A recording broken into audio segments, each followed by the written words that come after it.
And welcome everyone to another exciting adventure on the energy that surrounds us. I'm your host, Michael, and I have just noticed today the cell phone version is 1 second faster than the PC version. So, kind of interesting that I was watching the intro and noticing there's a 1 second lead. So, everyone on the cell phone is 1 second in the future now. Kudos to you all. Well, with that being said, I am so blessed and so privileged to have this guest on tonight. We were originally slated last night, but I'm grateful we were able to do it tonight instead. And you all are in for a huge treat. She is an amazing soul. So it is my honor and privilege to hand it off to introduce herself, the one, the only, astral traveling dream extraordinaire, paranormal Luna Rose. Hi, everyone, and hi, Michael. Before we dig into more things, I just want to bring out a big thank you for this invitation. It's an honor to be on your podcast today. Well, I'm honored to have you on, so it's mutual. Thank you. Yes, so I've been discovering my mediumship more in tuned for a good year now that I've actually been practicing it with the public and friends and family. Prior to that, I've always been able to connect with spirit and in tune to the otherworldly since I was around 6 or 7 years old. That's when I first had my experiences. And I know with most paranormal experiences, it's always um, goes towards when you're a child because that's when you're more open into receiving messages.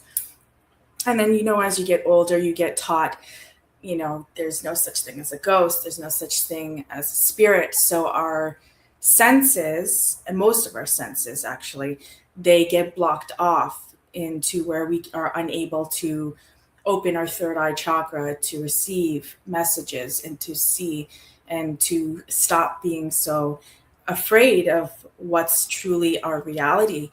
I would say the other worlds, but it's all together as one. This is reality for me, and this is reality for you and everybody else.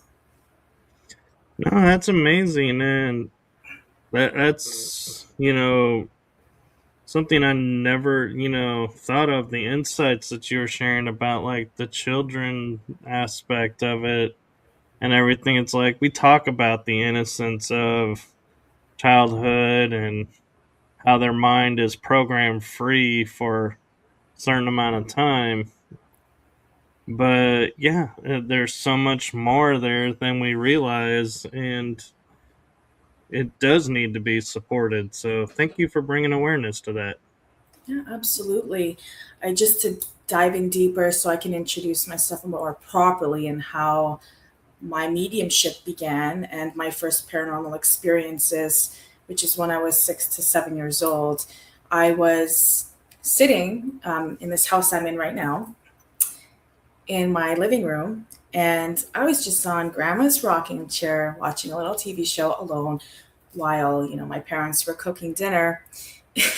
So we have two doors. We have a French door and we have a door leading to the outside, the backyard. So if I'm sitting in that position I was in, and I remember it clear as day, it's as if it's a flashback in my mind, something you just cannot forget. I Something made me lean back, and all of a sudden I was drawn to turn my head towards the right. There was two apparitions of shadow people, and there was a male and a female walking side by side going to the backyard. And as a child, especially when it's your first experience and you don't know what it is and you're seeing something from the unknown, I got scared. I jumped up and I screamed for my mother. And of course, she believed me, but certain people didn't. They tried to say, that wasn't maybe just your imagination. But it was there. And ever since then, maybe afterwards, I can also share with you uh, the apparition, one of them in our basement, that when I was a drummer, I caught on tape of a shadow man walking by my bass drum from, I believe, 2012 or 2014. And ever since then, just, I haven't been able to stop seeing apparitions. They just come as they go. I don't even have to call on them. They'll just come to me when they need to. No, that's amazing. And I'm wondering, when you say like, especially seeing them around drums, when you're around your drums, if they're drawn by the beat and the rhythm of the music, and that's what is partially what's bringing them, is the energy that you're creating with the music. And so maybe that's like drawing them like a light with a moth to a flame sort of thing. Yeah, absolutely. That could also more than likely be the case. There's so much high energy around us, and even if we're not in our own home and we're just walking about, it's energies everywhere and spirits everywhere when we choose to open up to it. Have you had any special experience as a child yourself? I met some shadow beings when I was probably in my teens, and I would play games with them of letting them come through the doorway and over by the couch where I was sitting. And as soon as they were going to touch me, I would turn and look and be like, haha, I seen you coming. And because they would disappear when you put full vision on them. So it was like we had a game of, kind of like the indigenous counting coup. Can you get to me before I can see you? And so it's like I would see him out of the corner of my eye, but I would act like I didn't see him and see how close that they would try to get. And what would they do? Like, would they move fast, or would they move slow, or, would they try to maneuver out of, when I would start turning, would they try to stay out of visual range? But I kind of had a lot of fun with them. And then when I got into paranormal investigating, everyone started talking about shadow beings. Ooh, the darkness that they are. And I was like, you mean I was playing with darkness? And then so I thought about that for a while, and then I realized, there's two sides to everything, and it's what we kind of put out there is what's going to reflect back. And so I view the shadow beings that I interacted with as being light, fun, you know, kind of helping me with being comfortable around spirits versus, oh man, did I get lucky that I didn't let them touch me because they were darkness, and who knows what could have happened. So it's like I tend to believe they are what we, you know, perceive them as. I am feeling from what you told me that there is a heavy ancestral guide that was connecting with you when you seen those shadows a long time ago. I was also seeing something to do with a past life and just a lot of maybe some certain shadow works from that past life brought into this life that may have been uh, unworked on. Interesting. Have I Well, worked on them since, or am I needing to go back and work on those? that's part of the journey, your journey, why I'm what I'm seeing for what you're here for. You may not know it yet, but there's certain things that you're doing and you're on the right path. I'm seeing you're most definitely on the right path. So those shadows that you were seeing, as you were telling me about them, those are your ancestors, your guides, and they're leading you on the right path as you're intended to be on. And I also see there was this little mimic or child projector just playing games, trying to have fun with you, like playing little tricks on you. Yeah, that makes sense. As for paranormal, I know there's a lot of think experiences. Are you interested in hearing any more before we dig into astral dreaming and more mediumship? I'm sure. I wasn't anticipating this, but I'm open to it. Okay, sure. So with the paranormal, there's a couple of times before I knew what mediumship was. Mediumship. I was driving into the back roads, and I seen a vision crossing, like a human had a white shirt and black pants crossing the road.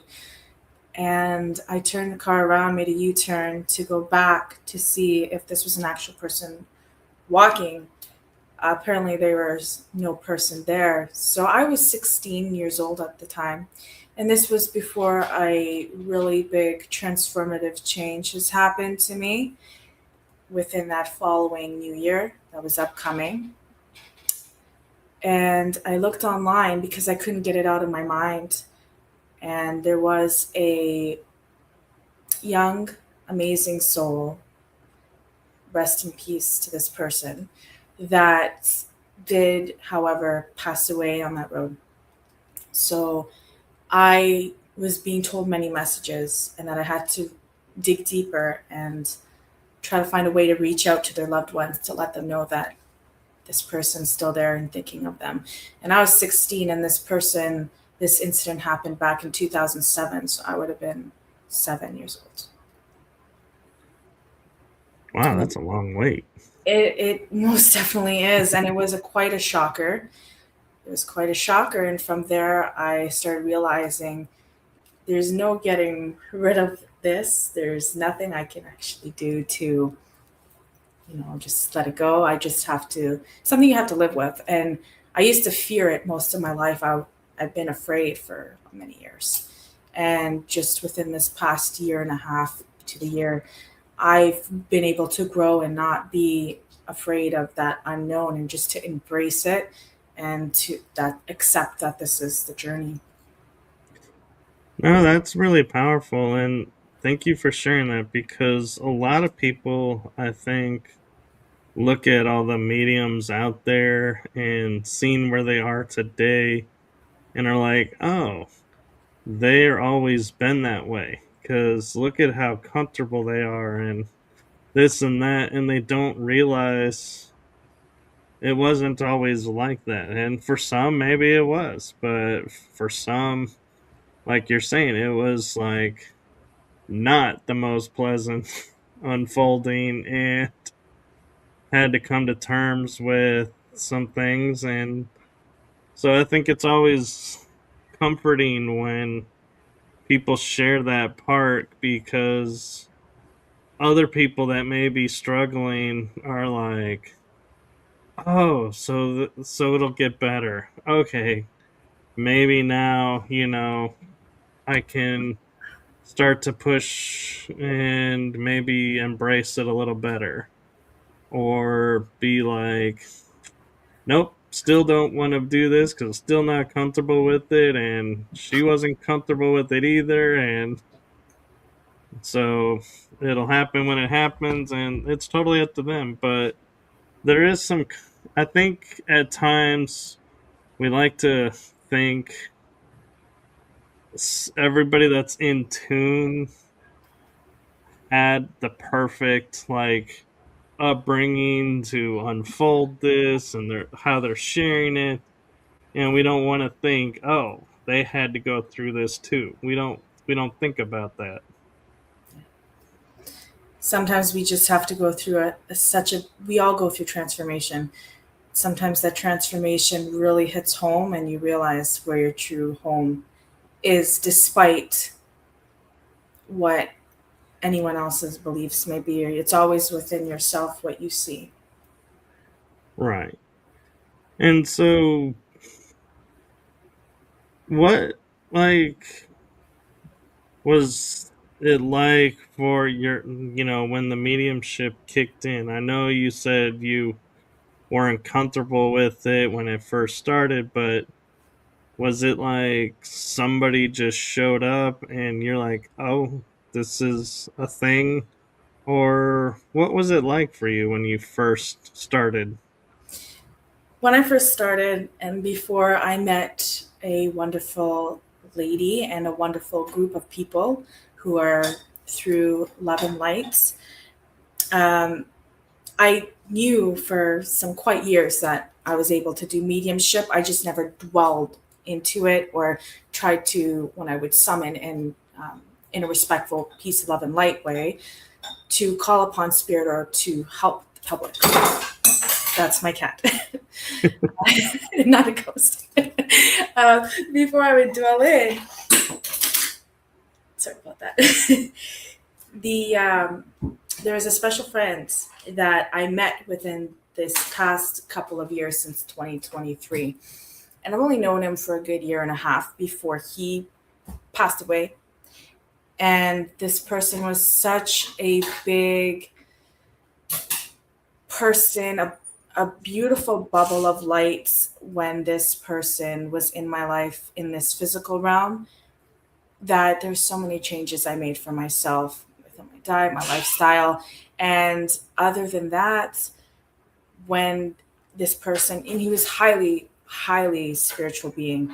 So when he passed on, I feel like he led me into, so I went on TikTok. And I was really depressed for a good whole year when he was passed away. He was someone I would always go to, someone I would talk to, like a mentor. And I went onto TikTok. When I was on TikTok, I came across this lady and then another lady. And I was just seeking for comfort within myself, because even though we're maybe mediums, there's so many mediums that connect with other mediums. And it brings a lot of comfort. And I was introduced, she gave me a reading, and it was 100% accurate. And I told her how, I've always been able to attune with the spiritual world and the unknown, and to connect and to see and to feel and to hear.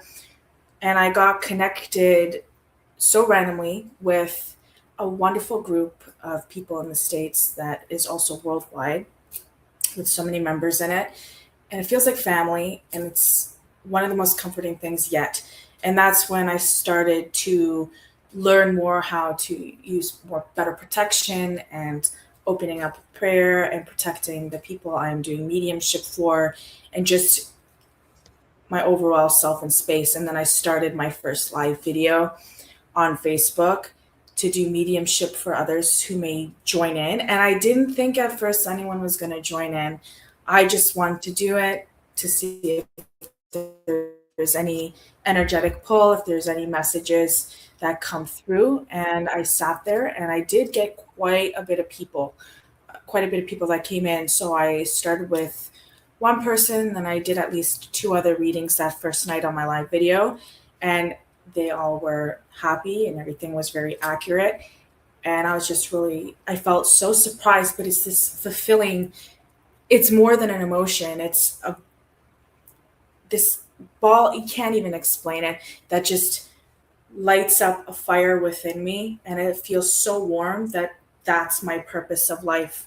Part of my purpose is for helping others, and to be the light, and to spread the love and get messages across. Because without being able to do that, as I mentioned earlier, with an experience I had in 2016 where I was so drawn to that apparition and to Peter's story of this person who's no longer here, from a complete stranger to a spirit I did not know. It's like a burning sensation you feel in your chest. And when you send off that message and you receive it and you communicate, that all goes away and you just feel uplifted. It's an amazing, it's not a euphoric feeling. It's a feeling that there's been work done, And that was the purpose, and helping that go more into the light or unfinished business of what may have been stuck here. And it's just like a, it's not like a duty that you have to do. So ever since then, I've been continuing to do live videos. I've been a little bit busy this year, but I try to go on when I can. And when I get the feeling I need to go on, I don't just go on just for the fun of it. I go on for meaning and purpose. And on the side of that, I do enjoy watching other paranormal investigators do their thing. No, that's wonderful. And I'm kind of curious. It's like, I feel like I know the answer, but I feel like it's something that needs to be said and addressed because a lot of people don't think about is when you started your mediumship and started opening yourself up to everything in a safe way, what impact did that have on your viewpoint of like the afterlife? And did it change your viewpoint of death and the afterlife? Or did it just reinforce it and you're like, yeah, it was a blessing to have that validation? So I was never afraid of the death itself, just the things that could just enter. So when I learned about the protection, when I learned about how to do things more properly from other experienced mediums who've been doing it for many, many years, then that really changed a lot of my viewpoint of life and the spirit world and how we see death, how we even see our physical presence here on the earth. Because now when I see people, I see wonderful souls walking around. And sometimes, even if there's a soul that may be of a lower energy, I still see that their journey has that purpose of whatever it is that they're doing, that they're growing from. And it's taught me a lot about not to fear the other world, not to fear certain guides or ancestors or whatever it is that's trying to connect with us, and instead to be a bit more vigilant, more open in connection while we protect ourselves to communicate and finding out the truth of what the real message is.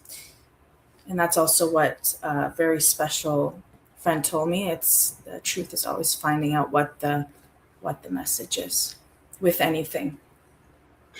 No, I agree. And so I'm kind of curious how all of this your interests unfolded. Was it paranormal started it, and then dreams and astral travel kind of mixed, and then mediumship came about? Or is it a different order? And do you feel there's a reason behind the interests and how they unfolded?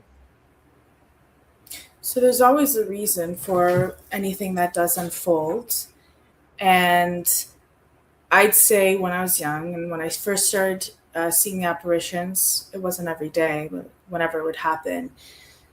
Eventually, as I grew older, yes, I was fearing of when I would see them because I didn't fully understand when you're a child. You know that it's a ghost, and you think that they're supposed to be scary. And after I grew up in a religious household as well. So being around a lot of that light, I also had a lot of experiences visiting many friends or family members at funerals from a young age. And I know some parents, they don't, like my cousin, for instance, his parents never brought him to a funeral at a young age or opened him up to that. So I know some kids aren't opened up to those things. And I was one of those kids who were opened up to it at a very young age. Sometimes, sorry, cousin, if you're watching, part of that fear would stem from, when your cousins play games on you. And no bad intent here, no bad message. they try to scare you with little clowns or something for a Right. joke. For a joke. After that, with the paranormal, I liked going to cemeteries. I found them peaceful. Something was nice about them, even though they're a little edgy, a little off. And as I just grew older, I found a lot of comfort in it, even though it was a little bit fearing at first because it's the unknown. And then as a teenager, I was always attracted to watching ghost hunting and then trying to do paranormal investigating myself, walking into different haunted locations and reading historical stories and monuments of like families that live there and what happens, looking at documentaries. I love documentaries. Whenever I get a chance to read or watch one, I will definitely spend some downtime doing that. And it just unfolded into something today that I never expected would. And I realized that no matter how many times in the past that I would try to shut it out, it won't shut out. I have my boundaries and I can tell the spirits, do not communicate with me right now. It's not the right time. But there's so many other times now that if it's there, it's there. And I see it as to be honored to be able to connect with the spirit world and other universal entities and spirits. There's so much that, like star seeds, there's so much things to learn that's more deeper than seeing a ghost walk through a living room. No, I totally agree. And I have to say, when you mentioned cemeteries, I love the synchronicity of the universe because I was talking with a paranormal team about how they love going to cemeteries. And I was like, when I go into a location, if there's a cemetery, 9 times out of 10, I will stop at that cemetery, even though it'll make me late. Because I'm like, nope, I gotta check it out. And I like to walk around and look at the symbols on the tombstones and look at the years to see, were they a veteran or were they, try and figure out what kind of life path that they had. And so I love that you have that as well. And actually, here they are. The Lone Star Mystics is who I was talking to about the cemeteries. So even more synchronistic. Most definitely. I know many of us, I'm not sure of your experience in this part, but many of us who are deep into ghost hunting or how you call it, the paranormal investigating and astral traveling, a lot of us either grew up through rough households or got bullied or feeling unaccepted by certain things and just feeling as if you come to a point of maybe there's part of you that feels like you don't belong. I used to feel a lot of times that I don't belong, either like being a black sheep of the family or certain instances like that, not having friends, getting bullied often, and all of that crowds into you. And now I notice a lot of others go through that same exact thing, and they're pulled into the supernatural world.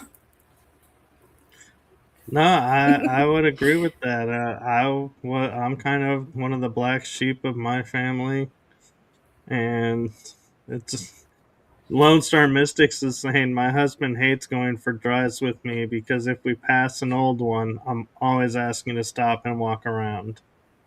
Talking about cemetery.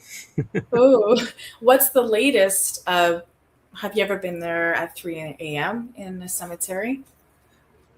I have, and sometimes I will feel a little creepiness, and other times I'm like looking at myself and going, why am I out here at 3 a.m.? And honestly, there are times when I think about when the creepiness starts coming up in my head. I'm like, am I really feeling this? Or is this because it's 3 a.m.? I'm in a cemetery and I'm supposed to be feeling this, and it's like my mind is creating the sensation. Almost like curiosity bites the cat, and at the same time you're getting this energetic pull that you need to be there, as it's almost as if it's an invitation. Right. I cemeteries, I love the historic ones where they have a mass amount that you can look through and see a story. I actually didn't lose my keys in a cemetery one time, but they were taken. Oh, the Or they tricksters. have power. Oh yes, the tricksters took the keys, and I was in the middle of the back roads. I thought it would be fun, which it was fun, to just go for a little walk through the cemetery, check it out. I went back to the car and I reached into my pockets. The keys were gone. This way, I was so filled with gratitude that a mother and her children were sitting there. I asked her, "Have you seen any keys, or if you can help look for them?" So she got herself and her kids to say, "Hey, kids, help look for the keys." So I went alone in one direction while we dispersed, and there was a stone with a Harper name on it. And I did look at this stone prior to my keys going missing. And as I was walking back into it, I said, "The children of the cemetery, or whichever spirit it is," I was about to cry at this point. I was getting anxiety. This was maybe 5 years back. I said, "Please, this can't happen to me now. I can't be trapped here. I really need the keys back. Please bring them back to me. I really need them."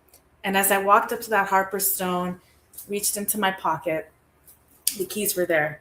And I looked around and said, "Okay." I checked all my pockets. Now they're there. And my mother was coming from behind me because she's also looking for the keys. Sorry, she was there. And I took the keys, I dropped them on the floor, and I said, "Oh, look, I found them on the floor." But no, they were in, I didn't want to look like an idiot. So I said, "Oh, they're on the floor."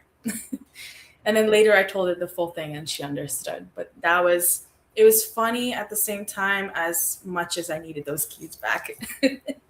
Well, and what's interesting is if you think about it, if you were in an old cemetery, say where majority of the graves were like 1800s, and you were to say, "Help me find my keys," I would think they'd be looking at you like, "Okay, but can you first explain what a key is? And what was that thing that you like arrived in?" I would think there'd be so many curiosities, but it's interesting that they were like, "Yeah, we'll help you get your keys." Like they knew what they were. It's like, They knew. It's as if they truly knew. And there was also a schoolhouse that used to be there, and a bunch of children spirits that would play tricks too. So I asked each one, "Please bring them back." They did. no. So I have an interesting theoretical question for you, and I'm not looking at expertise or anything. I'm just looking at your opinion. So everyone, before you get upset, this is all pure opinion based on experience, individual. But so let's say you were in 1700, 1800 cemetery section, and you're like, "Hey, where's my keys or where's my phone?" And they go, "Oh, it's over here," and they know. Would it be because the energy that they're in, they've become all knowing, and therefore they understand what we're looking for and talking about? Like the fact they understand our English, even though it's not their English, versus everybody else's opinion of it's amazing that we're able to communicate because they're like 1700s English and we're 2020s 2026 English. Not the same English, as much as people will be shocked to hear that. In the spirits, in the other frequency of the world, there's no time. But in the physical world, and I know you probably know already that only in this physical world we live by time. I feel with what I see is with spirit is when someone is a spirit, they can see and travel and everything that's around them. They know it's energy. They can even spirits from way back, as you're mentioning, can connect through our laptop, connect through a cell phone, and interfere with that frequency on the energetic level.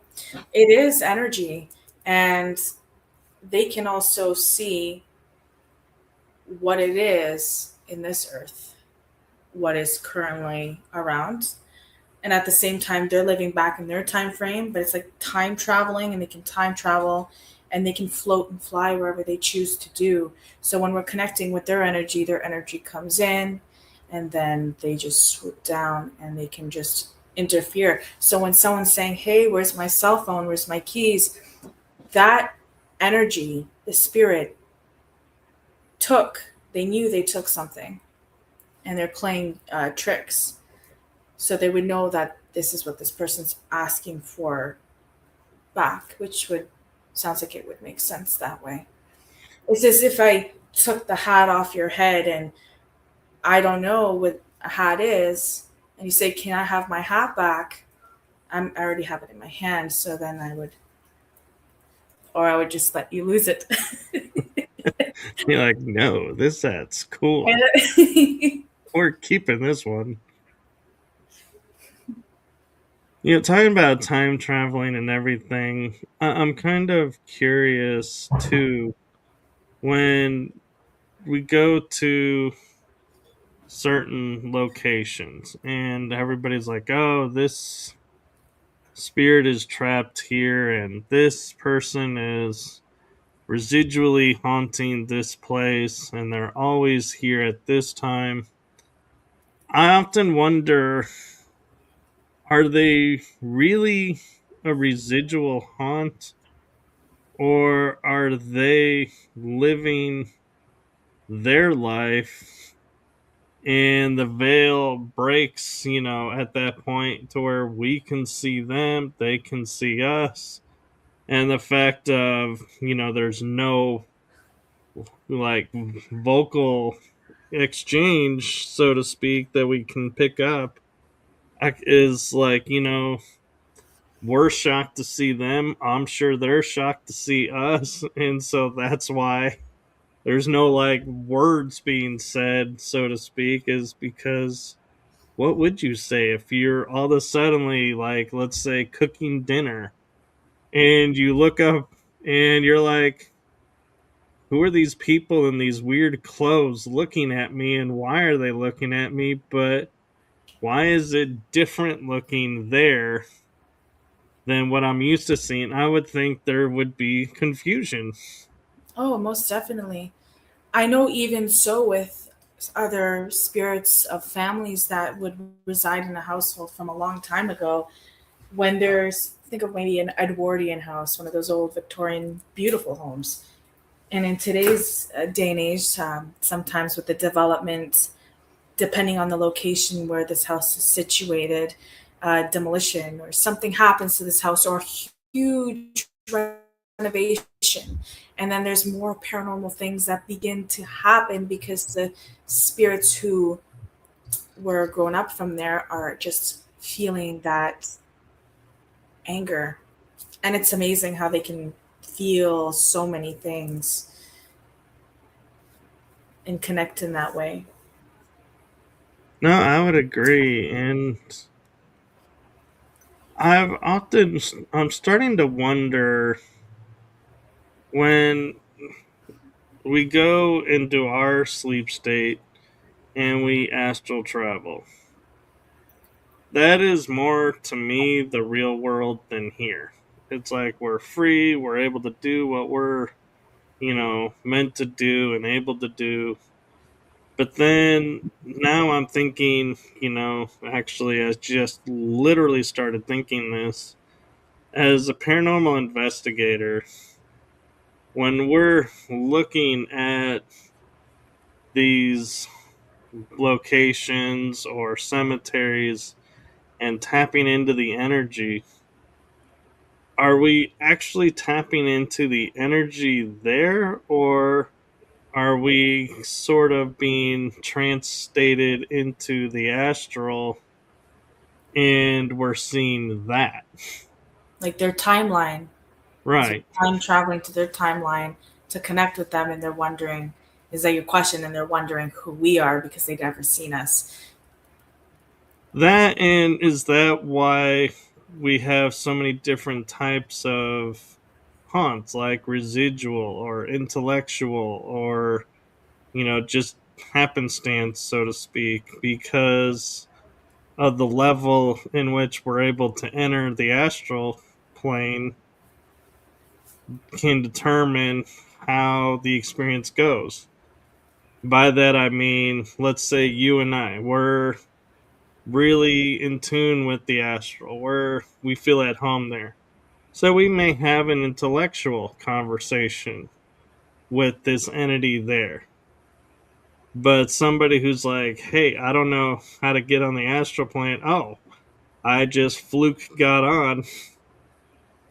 Oh, I'm seeing someone and they're not talking or engaging. So we go, oh, that's residual. So that's what I'm meaning. What I see is that it takes our energy and it also takes their energy, and we meet halfway. Usually there's spirits that, as they say, that are still roaming here are disconnected, and some don't even know that they're supposed to be across into the other world and that they're confused. And I also see there's a choice, since spirits and us, we all have the free will. Either they get stuck in their timeline and stuck from a traumatic event that happened with unfinished business. And I see so many other scenarios that it's either that, or sometimes they know that they're no longer physically here, but they choose to be stuck in the trauma. It's almost as if we're holding grudge on a person and want revenge on somebody, but we're stuck, even though, for example, yeah, we're sorry, but you move on. But someone is still holding that resentment and you're holding that grudge. It's almost as if the spirit is just holding that inside from that event, and they're feeling like they're unable to move on, even though they're moved on, but they're not in the light where they should be of peace, because it was a choice for them to stay where they are. And Right. for our energy, when we go to a haunted house or a cemetery or a bridge, wherever that may be, and we travel to their timeline, they're also traveling to our timeline. So we're crossing the bridge and we're meeting halfway to connect, and then we have the full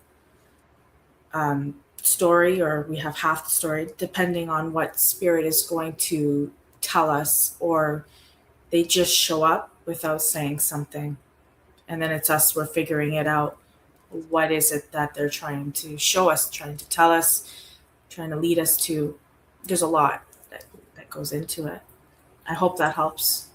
It does, and it actually is kind of ironic because I was watching um, a History Channel show, Hazardous History with Henry Winkler, where he talks about the old days and what all the fun that we had in the old days before today with all the rules and everything. And it's like we look at it and we're like, oh my God, how did we survive this? But one of them he was talking about on today's episode that I was watching, where they were talking about the original lawnmowers, the first powered ones, that there were no safety guards underneath it or no like protection for, if it hit a rock or something. And so he was like, it would hit a rock and it would be like a projectile of a bullet speed. And then it showed like the neighbor like falling over like he died.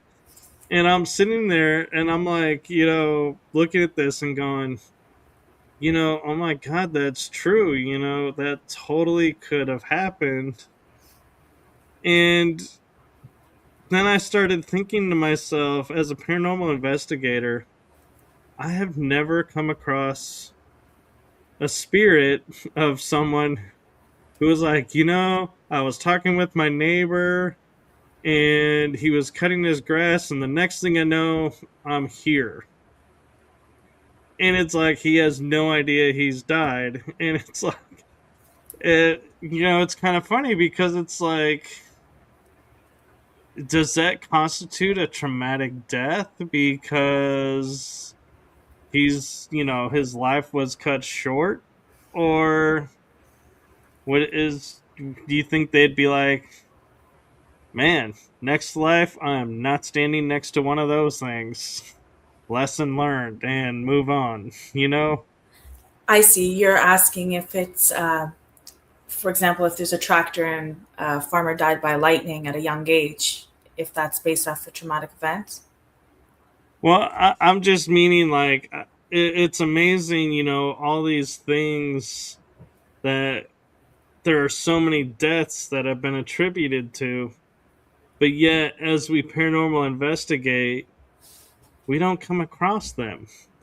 And so it seems strange to me. It's like, why, if a rock with a lawnmower is like getting shot, I would think, hey, we should have come across at least one or two of these because people have been cutting their grass. But we don't really. And that just surprises me. It's like, do those souls just say, hey, I guess I was unlucky to be out there enjoying my tea or lemonade and unfortunately got that rock? Or what?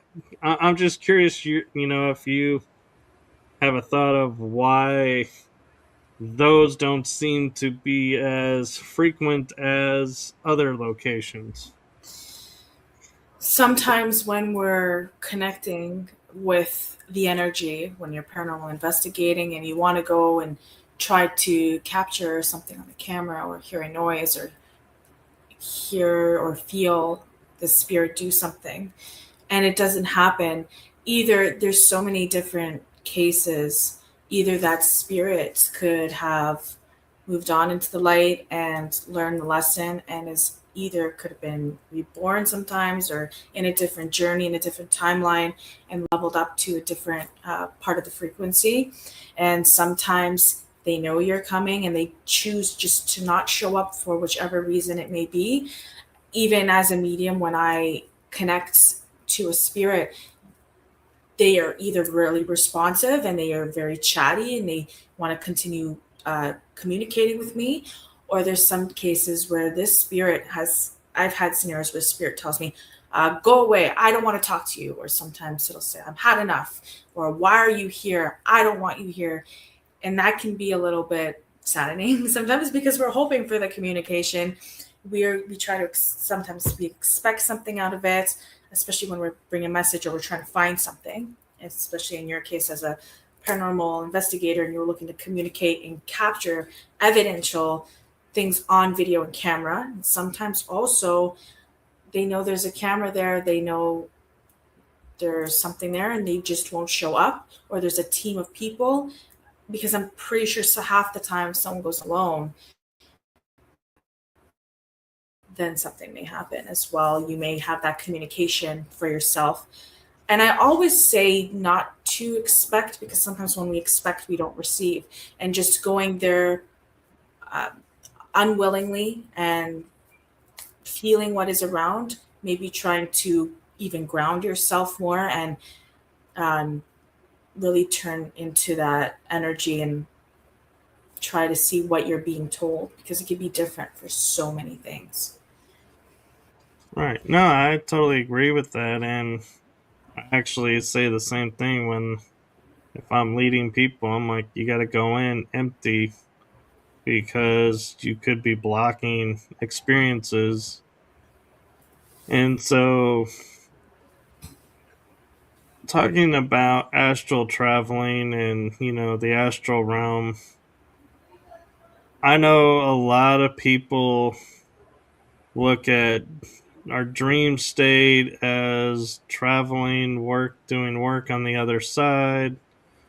And so, do you separate the dream world and the astral realm, or Do you view they're intertwined and they're really one and the same? It's just the experience and how we perceive the experience that differentiates a dream versus an astral travel.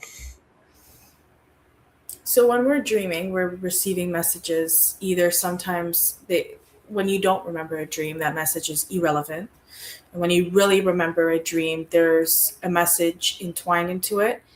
And it's also part of that astral traveling because we are dreaming. And once we become more aware of that, we can expand our inner consciousness and I just say fly or float further to where it is you're going.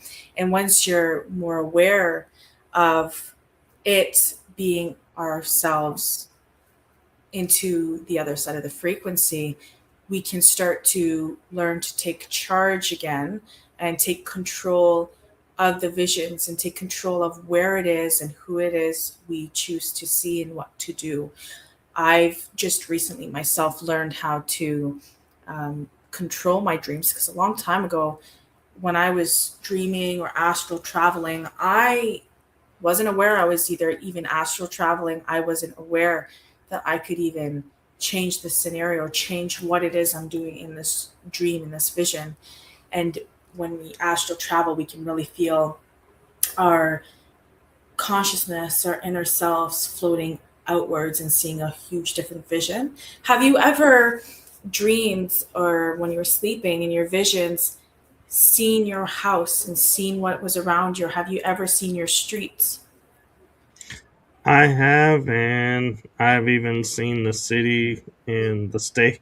I'm one of those. I can travel off world, so I've seen it at different levels. So yeah, I've been blessed since I was a kid, being able to astral, and I never found myself limited to.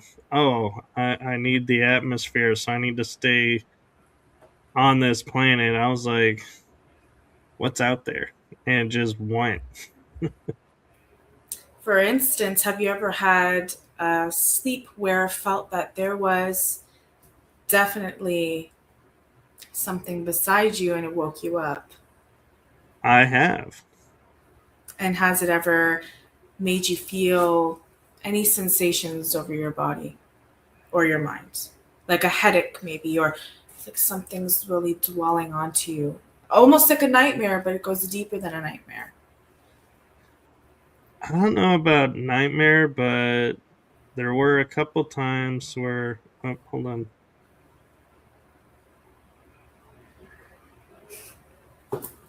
Sorry, I thought I was going to sneeze, and I didn't want to sneeze into the microphone. We'll just say bless you. But a couple of times where I would wake up because I would feel like somebody was next to me, and I would just turn and be like, "Okay, there's nobody there," and then I would just lay back down on my back and be like, "Okay," and then I would roll back onto my side and be like, "Okay, back to sleep. We'll just whatever, you know." But there is that moment where I'm on my back, like, if nobody's there, what was there? Who's wanting my attention? And where am I being summoned somewhere? And so that's where I think I go back to sleep. Is I'm like, oh, am I being summoned? In which case, I need to go back to sleep because if they're needing help and I'm in the wake state, it ain't very helpful. So I need to get back to sleep. Sometimes it's always, I don't know if you ever ask for protection before you go to sleep. Sometimes I do, sometimes I don't myself. Uh, but I find that it's so important, especially when we're opening ourselves to the astral world, even though we can control what we're doing, but sometimes we don't always divulge into what we're going to happen to be in that night. And even if it's something, maybe a nightmare or something's a little scary, we can always try to find the message through it while also having that consciousness of whether that is something bad trying to connect with us or something of the higher good. And usually you'll always know which path it is by how it makes you feel when you push the fear aside and you really kind of look into it. Talking about dreams and astral, I have a question for you about something that happened to me quite recently. So I don't know if you're comfortable going there because Go you don't ahead. really know me. Go ahead. I I'll just write notes. so I was in Nevada and I got a really bad sunburn when I was tubing on a river for 3 hours. There was CME and more sun than I anticipated, and so that was on Friday night. Saturday night and Sunday night, I could get zero sleep. It's like I would put my head down. The second I would close my eyes, my face would start to feel something, and I would just wake up. It's like I could not fall asleep. I literally just watched the sun come up. And so I was just kind of curious what you pick up if something was keeping me awake or was it really just the sunburn and just wasn't prepared for the sun, the intensity of the sun and to be as badly sunburned as I was. And while I answer your question, do I have your permission to read into your being to feel and to see what you were going through? Yes. Thank you for asking.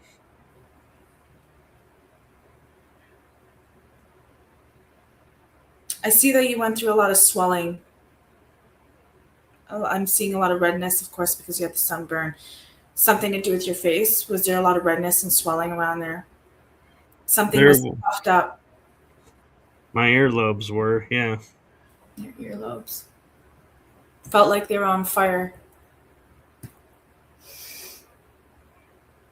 I feel that part of your consciousness, like you were feeling really irritable that night when you had to go to sleep, but you couldn't really tell. There's a base of confusion that you were feeling, which also was stopping you from going to sleep that night. They're also seeing something to do with the moon and the tides. There could have been some type of astronomical event going on during that time frame that could have been keeping you awake. But I highly see it had a lot to do with that sunburn, whether that sunburn happened to you purposefully or not.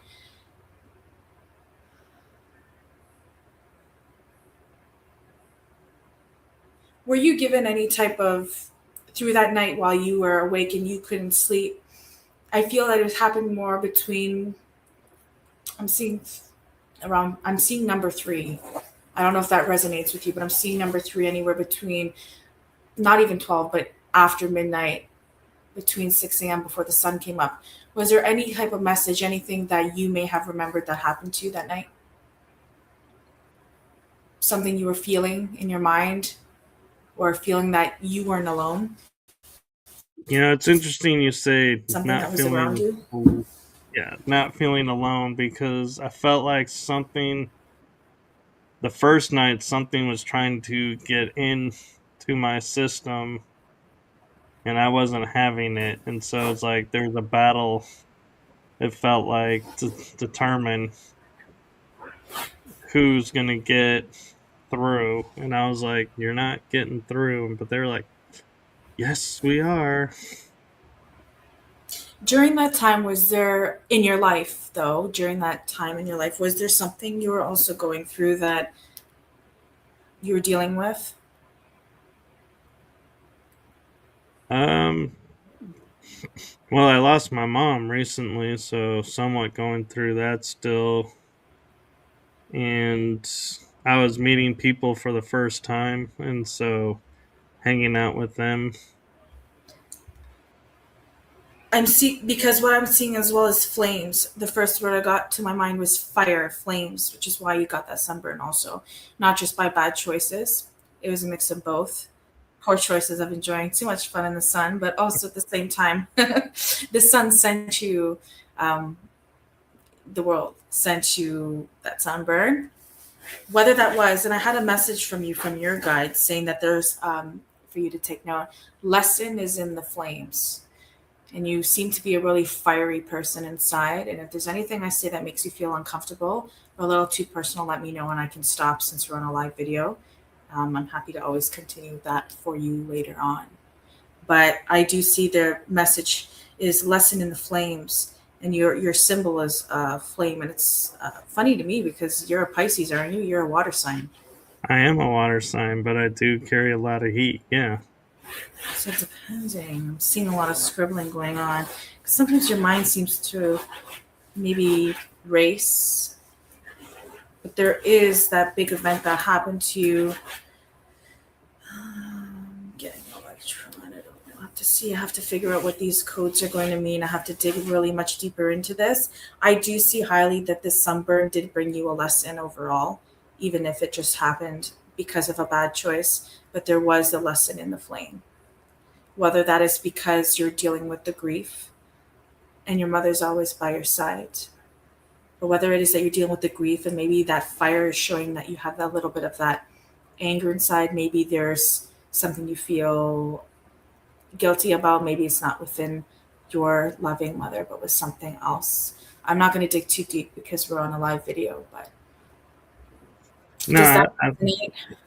yeah, I think I know where you're going with it. And yeah, I can agree with that.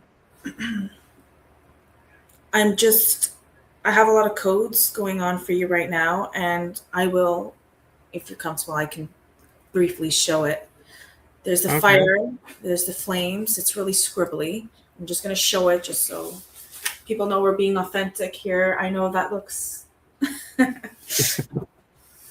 odd, but yeah, there's the lesson in the flames. So when you feel the heat again, and I feel you'll also have something, another event coming to you, and that's also part of the lesson in the flames, and you'll learn through that. And the flame is growing. So when a flame starts, it can grow and grow and grow. So your fire is burning, but it's not just through anger. There's also a lot of love in your heart and a lot of growth, and you're going to grow into this fierce, transformative fire of a light being. I'm totally okay with that. Well, thank you. That actually helps a lot because I would hear myself as I was talking to my friends and going, yeah, this Nevada sun is apparently a lot different than the Texas sun that I'm used to, and there was something odd about the sun because of the intensity of the burn. Because I've never been burned this bad before, no matter how many hours I was in the sun, and so yeah, I was even sensing then that there was something odd about the burn. So that makes sense. Did you ever try to ask what it is that it may be, why you had this sunburn, why you're feeling the way you do? Because if you have a lot of heat generating on your superficial layer on your outer body, then there's a lot going in within as well. Not a fire doesn't always necessarily mean bad. It also means there's a lot of love or passion or a lot of things that are going on emotionally burning up inside you. Yeah, I could see that. I I have several friends that are going through things, and so it's like I'm feeling a little bit of I want to help, but I gotta keep myself back because I'm not a fixer. So I'm like I gotta let them go through what they're going through, and sometimes some things get communicated off. And like I had a friend who I reached out to around this, and she was like, "Oh, I thought you were upset with me because of this," and I was like, "No, I was being respectful of the situation you were in," and so it was like, okay, we got to clear the air there, got this, and it's like I have a lot of things in the air. Some are mine, some are others, and just trying to keep my head up and being like, this is mine. I can own this. I'll take care of this. I feel a And wash. Sorry to cut you off. I felt a wash of lightheadedness. You're really going through a lot. So I see that when you mentioned about certain happenings that are happening with your friend circle or people that you care about around you, that might be where part of the guilt is coming from because you feel you need to help or you want to be there. You want to help, but certain things you're just unable to clear because it's out of your hands sometimes, or you just have so much going on, right, especially dealing with grief too. exactly. There's that's the answer, the lessons in the flames.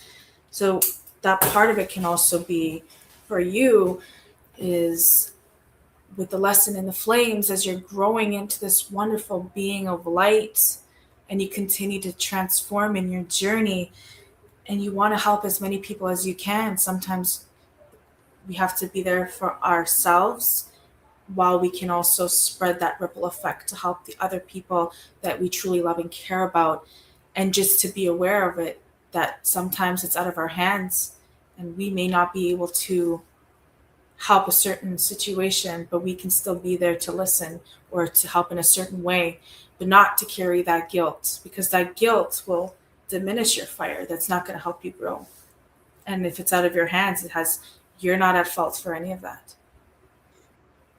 Right. And what I find interesting is while I was there in Nevada, I would notice the sunburn getting worse and worse, even though I wasn't in the sun. And so I was like, it's interesting that it's like intensifying. And then I get home and it's like I return to my normal mode and how I do things and going with the flow. And it's like, oh, the sunburn started to dissipate. And it's like, yeah. And it's like I would say, I heal fast. And everyone's like, yeah, yeah, we can tell because I'm not. And it's being kind of funny. But now that I'm home, it's like everyone's like, oh, wow, you do heal fast. It's like everyone that's seen like the progression with the face, they're like, wow, your face is like already almost normal and it was really badly burned. And it's like, yeah, it's like I'm returning to my normal rhythm here and the body is responding better. I am seeing that during that time too, and still right now, is it's more of a what happened to you is more emotional, more something within you, because how we also feel within our temple, how we feel within ourselves, will show on the outside as well. And I also have currently, there's a guide. There's a spirit guide that is always by you. It's a male. I see a male spirit guide. I also see your mom there, but I do see a male spirit guide that's there, something to do with the left side of your body, the left side of your shoulder, watching over you and guiding you into when you make your when you make your choices. And whatever, even though there's things from the present, anything that may have built up for you to this day that could have been when you're a child or when you were a teenager, young adult, anything in your whole lifetime in this physical body that you're with, that can also lead up to certain events that show on the outside, if that makes sense. It does, actually. Have you ever been hurt? If you're comfortable, you don't have to answer. But have you ever been, like when you were younger, did you ever go through things that brought you pain? Many a times. I'm not going to mention exactly what I'm seeing because I'm not going to trigger anything, but I'm just seeing there's some, and I'm feeling tears wash me right now. I feel like crying, but I'm seeing an orb through my left eye, but there's something that happened to you. You may have learned to live with it, but it's still there. Yeah, that makes sense. I can definitely take that.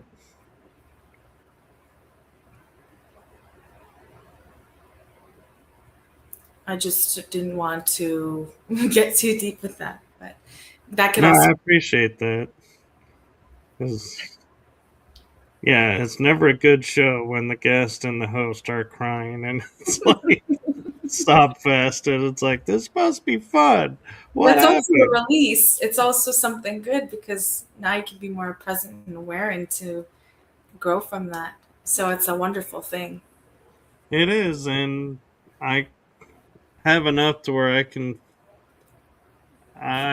like piece together where it's going and what's coming up and some stuff that I've been toying with in my mind of trying to figure out that I'm like, yeah, I think I got it now and I think I know how I'm gonna progress with it and take it step by step. And so thank you. You're most definitely welcome. And out of another coincidence to hear today, here, folks, as we talk about the sun and sunburns, I happen to wear the sun on my sleeve, so there must be some meaning to that. Yeah, Um, but yeah, astral traveling and dreaming and mediumship, paranormal, everything is just so entwined. It's the same world, we're just on a different level, and there's different ways of traveling and things of the unseen. very true. And if I'm not mistaken, you do art as well. I do. And you did a phenomenal job on the thumbnail. Thank you. I was like surprised. No guest has ever like taken the thumbnail that I sent him and said, "Hey, well, what do you think of this one?" And so I was quite surprised, and I was like, "Man, that was really cool." And I was like, "Yeah, let's use it." And so I honor you for that. And Thank I'm curious how much of your mediumship and how much of the paranormal, astral, and dreams, all of your world, how do how does that get intertwined with your art? Or do you kind of view the art as a separate outlet and you're like, yep, let's keep these worlds separate?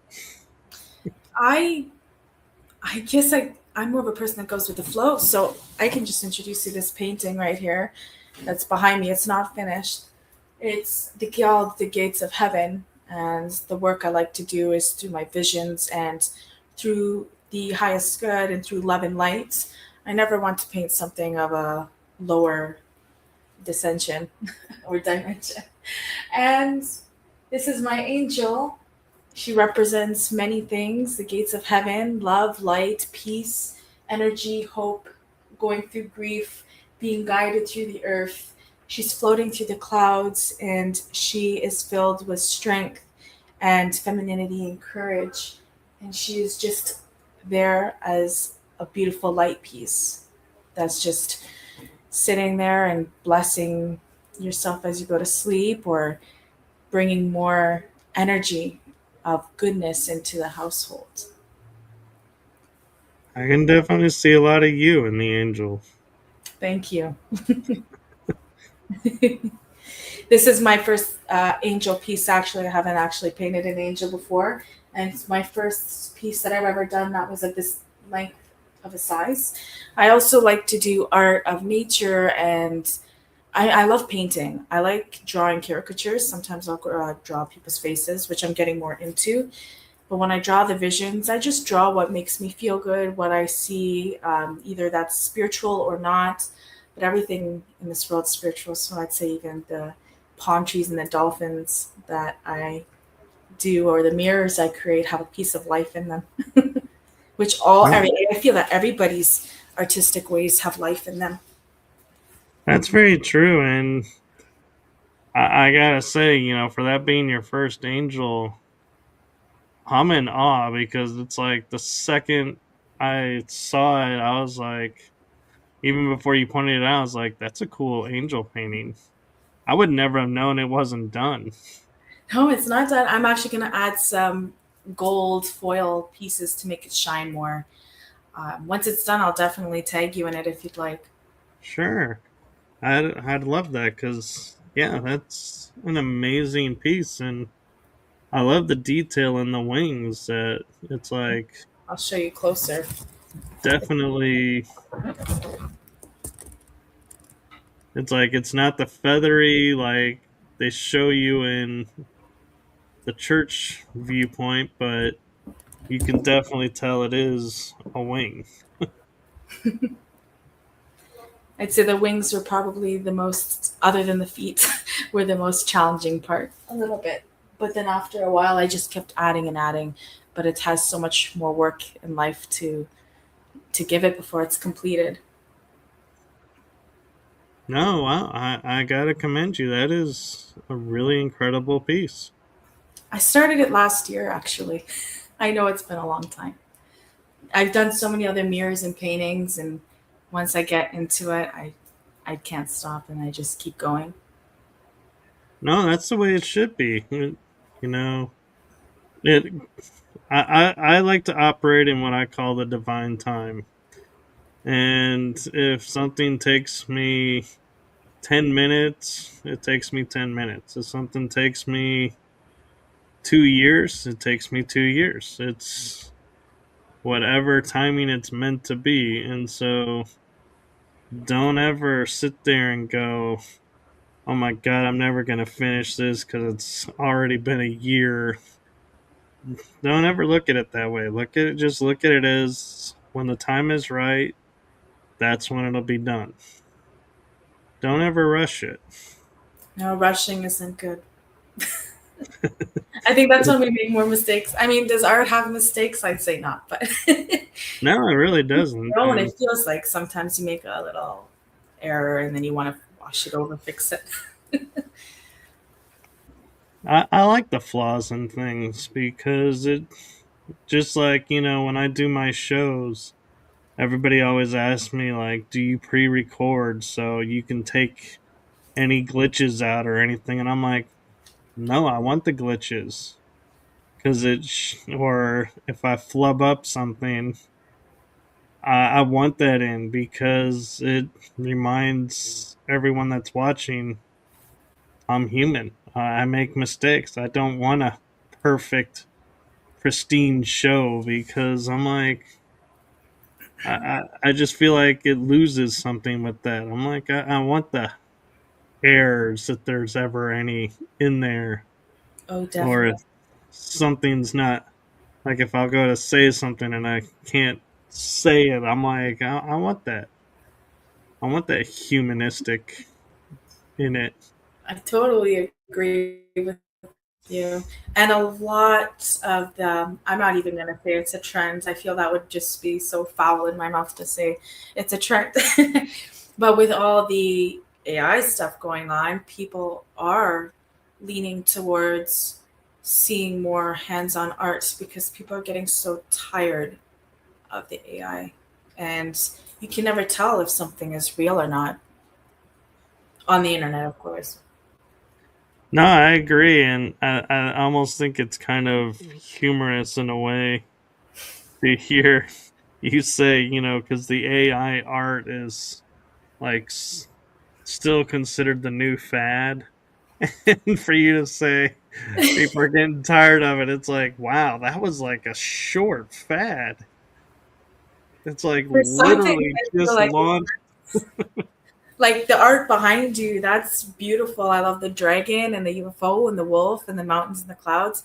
I think sometimes AI can help you with certain things or give you a good help to an idea if you're having trouble or stuck on something. But it's also wonderful to be able to just encode with our divine timing when we get those answers to finish a project, so we Yeah. can continue as the beings that we are to use our minds and to strengthen that. But at the same time, AI can also be good and it can also have its effects. But yeah, I did do the research a little bit back, and I was seeing certain comments of people actually putting out there that they're tired of AI and the new trend, or and maybe it's 50-50. Half people want that realism and that human touch, but a lot of that's really coming out. Well, I think it has to do with how it's used too, because they're starting to say like some of the actors are coming forward and are being told, and they're admitting this in public interviews of, hey, you can be in this movie and get paid, or you can be in this movie and not get paid because we'll use an AI generation of your self and put that in there instead. And it's like, that's a crummy career choice, but that's the career you're in. So, yeah, good luck to you because, oh, but like you're saying, not being able to know. I started thinking about this the other day after I heard this, a few actors saying this. When we go and say, I loved this actor until he did this movie. And in this movie, he was just downright awful. And now I go, well, was that because that was an AI version of him? Or was it bad writing and they did the best they could with it? I don't know. But it's like, it begs the question now. Some of these really great actors that have these one in a million flops. I mean, yeah, nobody's perfect, but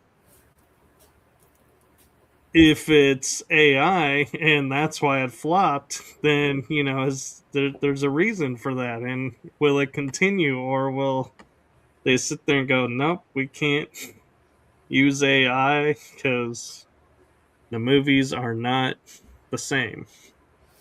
I'm also wondering, since we're talking more about AI and through this whole show tonight with the paranormal, how is the paranormal feeling, or if they notice when they could, because the paranormal, when we talk about it and when we connect to spirit, sometimes they connect through us on many times through a radio or a TV or a phone or laptop, and like any electronic device.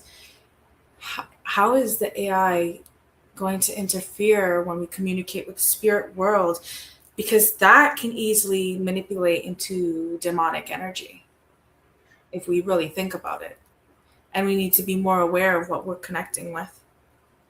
No, I totally agree. And Into my mind. I'm always like, I have actually found myself lately trying to use less technology and more of the natural body senses. Like when I investigate, going, what do I feel? What do I sense? What do I hear? What, all my senses firing in this moment. What's going on versus, oh, I got this on an app. Look at what they said. And I'm like, I don't know. Did they say that? Or is that AI? And so I'm like, yeah. And so it's kind of interesting, you bring that up because I've like kind of unofficially, like without even thinking about it, started using less and less. Like if I do use tech, one of my favorite tech pieces is cat balls. And it's like hard for AI to manipulate it, but I'm sure it could find a way to manipulate it if it wanted to. And I wonder if that will even have spirits, because when spirit connects to us, it takes a lot of energy, just as it does for us to connect with them. And even when they go through the electronic devices, because I know there's stuff in the electronic devices that maybe makes it easier for the energies to get in, to connect, to interfere. But with the AI or anything superficial that's progressed, it's just having me wonder even deeper if anything you get through that will be more difficult when you communicate. So, as you mentioned, it's best to do things more naturally, other than those EVP machines, EMF readers, if you have Are you one. talking about the K2s? Yes, I believe I am. I don't have any. I'm trying to remember the name. The one that has like the 5 colored dots on the top? Yes, those ones. Yeah. Other than those, because I know so many, especially the young generation, when you're a teenager or whatnot, and you're on a cell phone, you download those Randonautica apps, or there's certain apps that people download to get words. And I hear that actually comes from a radio system. Sometimes it's just random words that spurred out and may not even be accurate, even though it can be interesting. But you it's something you really need to be careful with. And I tell a lot of people that if you Yeah. use it, be very careful with what you do. So I was excited when I got my first Ovilus, and it was a device that was supposed to be for EVPs. And I used it once, and after that one time, it never worked. After that, it's like I had to keep it plugged in to a battery source, otherwise, it doesn't work. And I was like, that is bizarre. And it was only at one haunted location. And so I was like, man, that's just messed up. But then it was like I also started realizing, you know, the Ovilus has a certain amount of words built into it. And so, yeah, it's going to cycle through the words. So, is it really active and communicating? I don't know. But there are some apps that I've used, and I'm like, yeah, no, this is completely random. Yeah, I'm going to stop using this. And there are some that I will turn on occasion because I'm getting like full sentence, and I'm like, this is different from anything else. And what does this sentence pertain to something? And I'll always look at the log of what came through and be like, if I'm separate from someone, be like, hey, does this match anything for you guys? And if they're like, yeah, actually, I'm like, cool. So our guy was talking to you over here, over here, and they're like, well, that's interesting. I'm like, yeah. Or if it pertains to nobody, I'm just like, okay. And I just turn it off and I'm like, yeah, nothing's there. And I'll just play the game of 20 questions again. And I always will laugh with people when they ask me, like, what's the, best way to describe if you can do paranormal investigating or not. And I'll go, I just kind of chuckle and I'll raise my head up and I'll be like, so if you can talk to yourself for like 15 minutes to 45 minutes, having a conversation just with yourself and asking questions to yourself, you can do paranormal investigating. And they're like, what? I'm like, yeah, see, that's how EVPs work. We talk to the air, we wait for a response from the air, we act like we got a response from the air, and we ask something else or go deeper into something. And I'm like, all of this is based on maybe getting a response. And so it's like, yeah, if you're going to sit there and start laughing and being like, nope, I cannot have a conversation with myself like this, yeah, you're not going to cut it as a paranormal investigator because that's what we do a lot is we sit, and quiet with just ourselves. And God, just listening to that right now makes me think, how are there not more of us in a nut house? I don't know if you've ever, how about I actually don't say this? No, we're not going to bring any ideas to the live chat here. uh, while you were talking, there definitely was an energy. I don't know if anyone else in the room noticed, but we definitely, or at least your end, was staticking, and then your voice wasn't in sync with your lips when you were talking. So there's definitely something trying to come through, something connecting as we speak. That actually happened to you a couple of times. And speaking of that as well, has anyone noticed, if you are on TikTok or if you ever watch videos on there? I don't know, Michael, if you use TikTok, when you're trying to film a video, so if I'm in the gym and I want to film a workout or something, I notice even other people's videos, their faces, as if when we're seeing each other right now, our faces are more stable unless the connection's off. But on TikTok, I notice, maybe certain other apps, I haven't realized of that yet, the face warps. It starts to move, and it's like if your mouth is like this, it goes like a different wobbly, as if there's a different effect to the regular camera, and it wasn't there before. So I wonder if that's part of that AI trying to take over into manipulating our faces when we film videos and stuff. It's just something, a food for thought. You know, that's interesting because most videos I watch are like pre recorded stuff or like people singing. So I'll definitely keep an eye out. I used to Huh. do little clips like promoting what's coming up for the week, and I just got so busy it's like I forgot to do them and just kind of stopped doing them.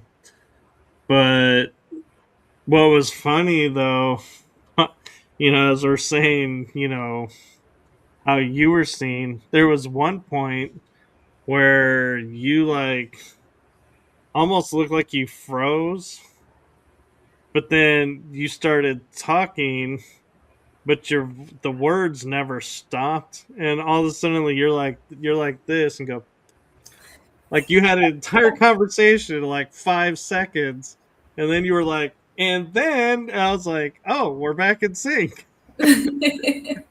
Yeah, that's definitely energies connecting and pulling through. Even if there's any viewers in here, um, whoever's watching, they may even have an energy trying to reach into us right now. It may not be from our source, Michael, or from my end. It can also be someone in here that needs a message or something's trying to connect to somebody. Yeah. So here's an interesting thing that you'll really get a kick out of is I have a friend who's an evidential medium, and we just recently started like doing a monthly mediumship session where whoever's in the audience or chat room, I should say, gets a reading.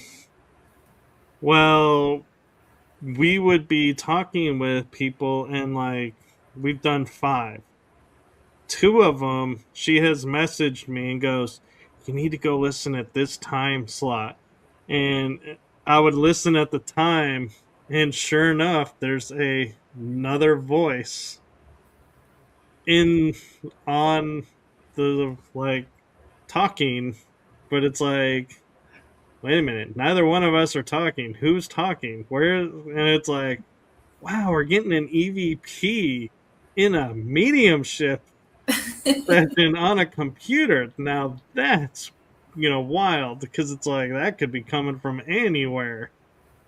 Most definitely. They come in all different ways through our lights flickering, which I believe in the beginning, not too short after, or not too long after, my apologies, their light flickered a little bit.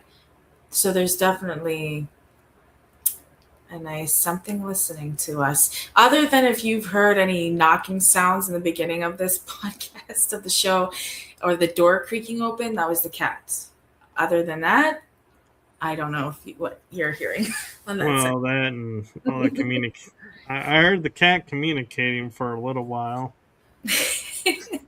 He definitely had a message for us. He wanted to be part of your show. but I was like I was trying not to laugh as he was knocking stuff over, and then you're like stop. It kind of got him to stop, and then he's like, yeah, you turn, and he's like, hit it again. I was like, typical kid. Tell them Oh, not to. They're gonna do one more just to push oh, and he see. knows what he's doing. He came into my life, I say, very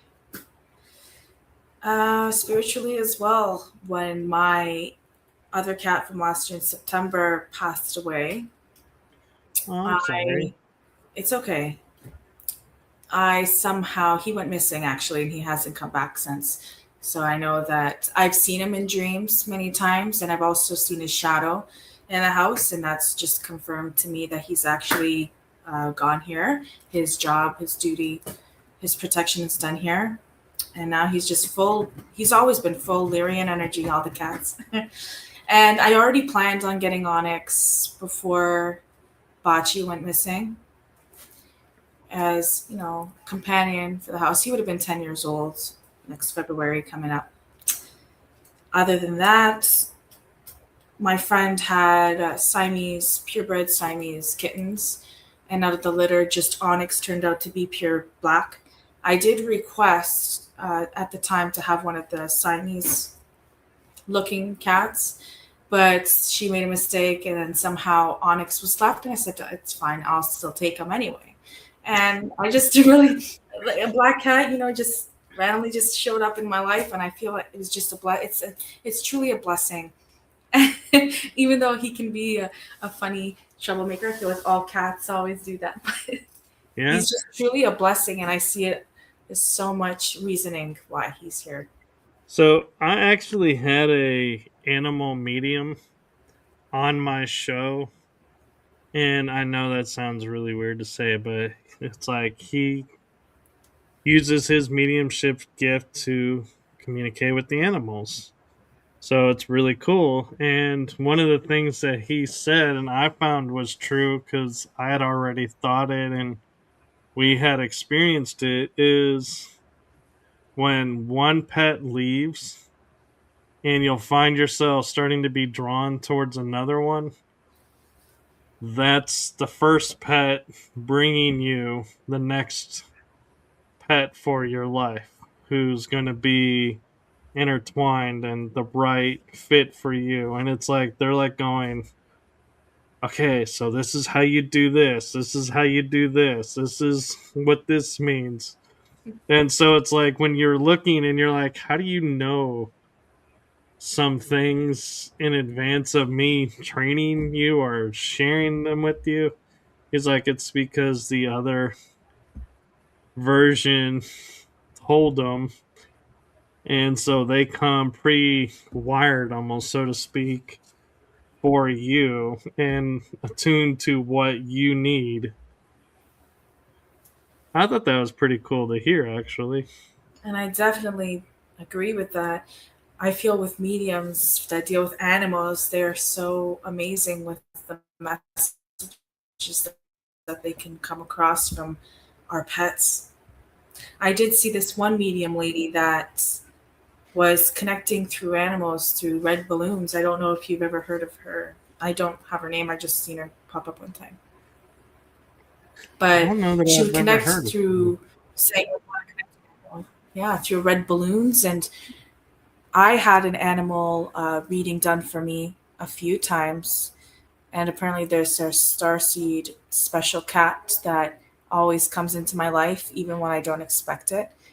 So that's also different. There's so many different ways that these animals are guides that are coming in, or someone from our past life that comes in and transforms into one of our pets. Yeah. Sometimes when you look into your pet's eyes, if you have a dog, a cat, any type of reptilian, a bird, and you speak with them, they understand us. But when we look deeper into their eyes and connect with them on a different level, you can really feel their presence and their energy and how they are connecting to us, and they feel like one of us as a human being, so to speak. Oh yeah, and I'm hearing yours is saying, "Isn't it time to be done, Mom?"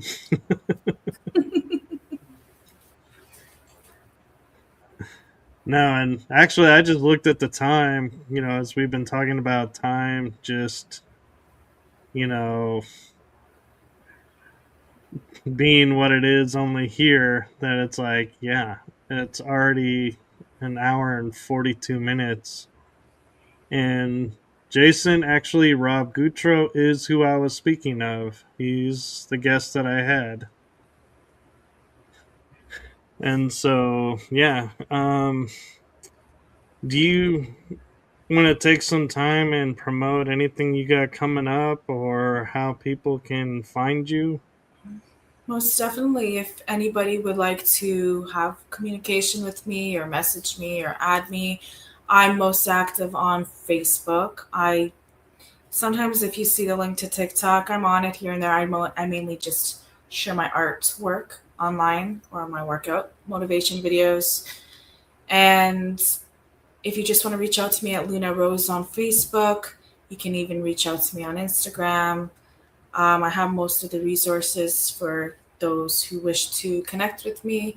And if you need a reading done for yourself, just message me and I'll check the private message folders and we can go from there. And my readings are usually just donation based if anybody is open to that. And sometimes I give a little extra, and I just like to communicate and get message across. And I always do things for good reasoning.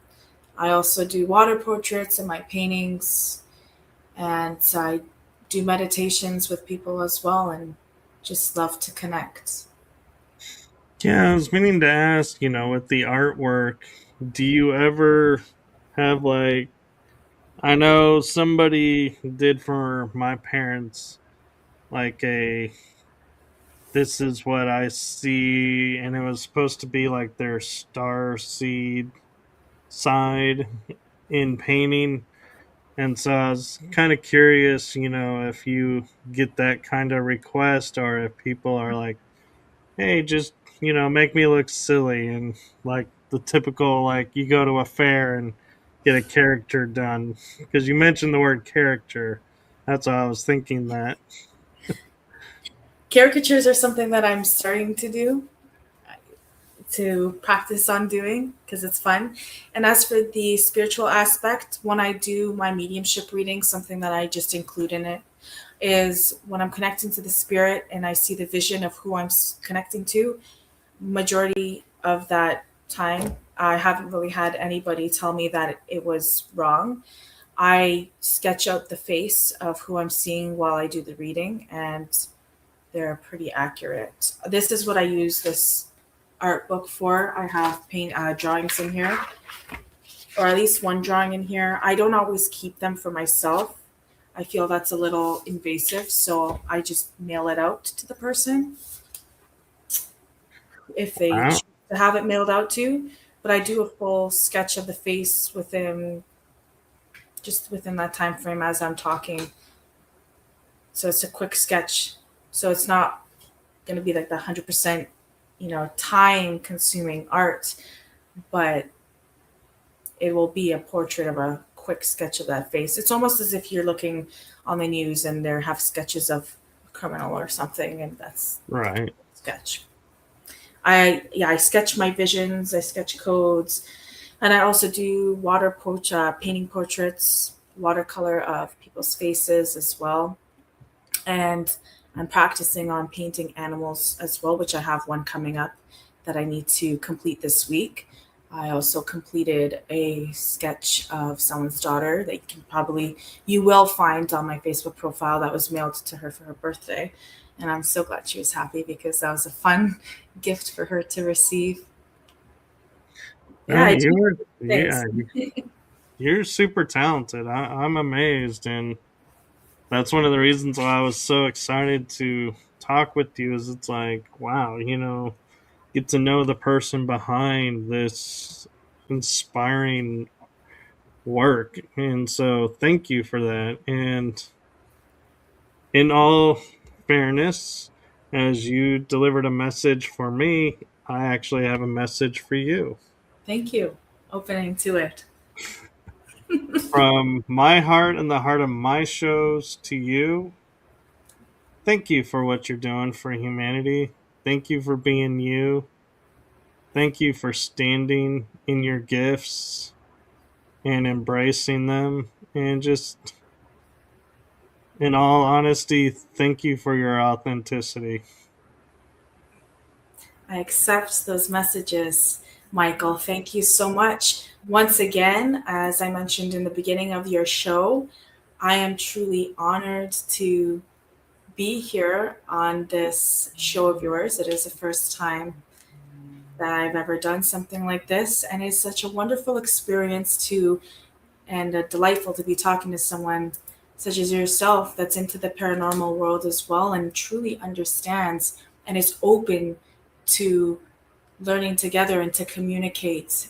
And I also learned things from you too tonight. So it's always great. This is why I love to connect with people. You never know what you're going to learn from someone's story or what they're going through. And I hope the same for myself to others.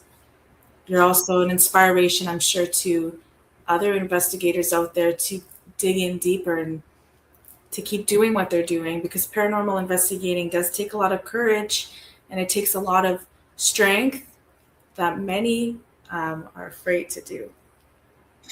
No, I agree. And thank you for that. And I will say, anytime you want to come on, you just let me know and we'll make it work and we'll find the time that works for both of us. And you are welcome back on anytime.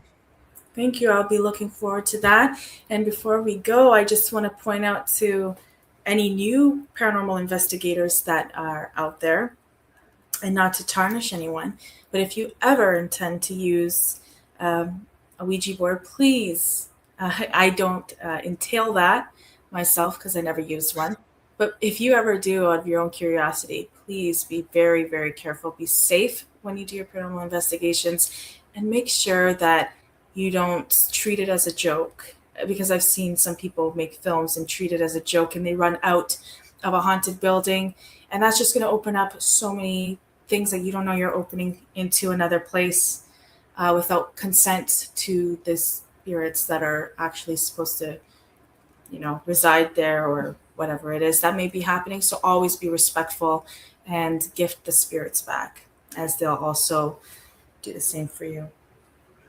Yes, and I will just piggyback and add to the back of that is when you're done with the Ouija board, close the portals that you opened because, yes, in bringing that out and playing the game, you do open portals. I know it Mhm. doesn't say you do in the rules, but promise you you are. So do make sure to close anything that you open. And as an extra bonus, make sure before you close it, whatever you brought in goes back through so they don't get stuck on this side Oh, most and have to definitely. find another portal to go back. It's very dangerous, and make sure you know what you're doing before you meddle with anything. And I just want to send everybody my love and light. And I pray for anyone that's sick and for anyone going through anything that they're going through to feel this energy. And I send it your way so you can get washed over with unlimited blessings, love, and light, and keep yourself safe from any demonic energies. Thank you. We can envision that light wash over you and hope everybody has a wonderful, wonderful night or evening, wherever it is you are in the world. And I hope you have a wonderful sleep as well. And I will wish everyone a wonderful week, and we will see you on the next episode. So, good night, everyone. Good night. Thank you.